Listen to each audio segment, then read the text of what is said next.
I have with me in the studio my friend, Mr. Phil Forbes with Warsaw Federal. Phil, should you make extra mortgage payments? Do you save any money? Maybe.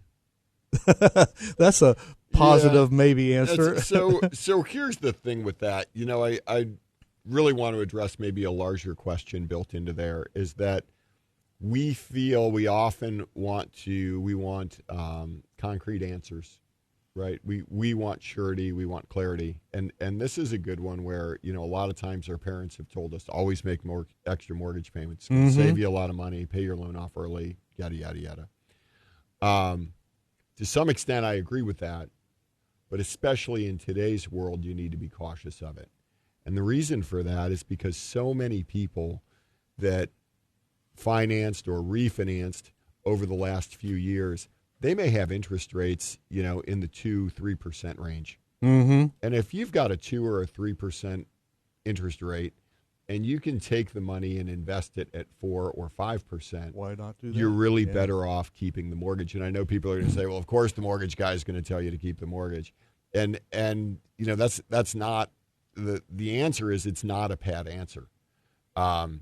As yields on your money have grown and mortgages tend to be a long-term fixed rate debt, it really is a situational question, and finances are never so simple as to say, well, my parents told me this rule and that rule is always right. Like it's not necessarily always right, and it may often be right, or it may be right in your personal situation. Mm-hmm.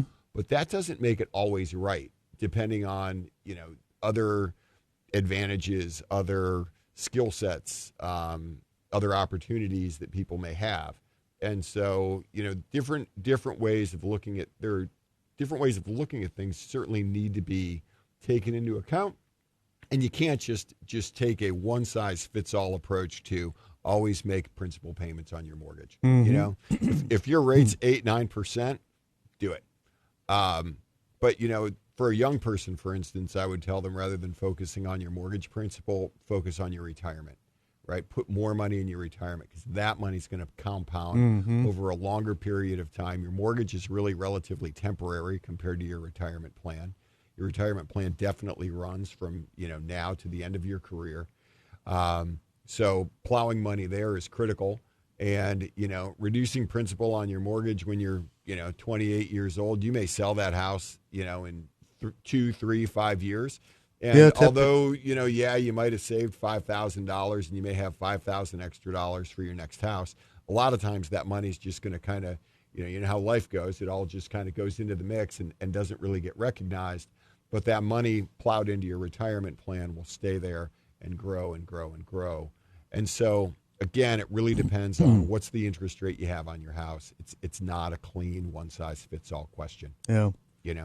Back in the day, I had a form. This was before pandemic, and rates went silly, crazy low. But I had a form I could fill it out and show if they made one extra payment a year. Right.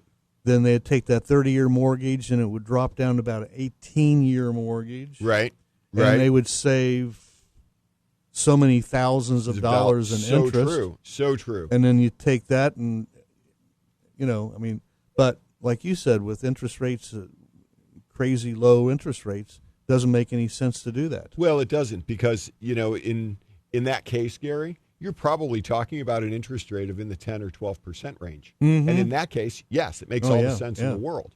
But when you have a 2 or 3% interest rate, doing that extra payment a year might only save you 3 years on the loan, not 12, Right. And so it really, again, very, very situational. And, different approaches need to be analyzed and paid attention to. It's not, again, that one size fits all approach. Yeah.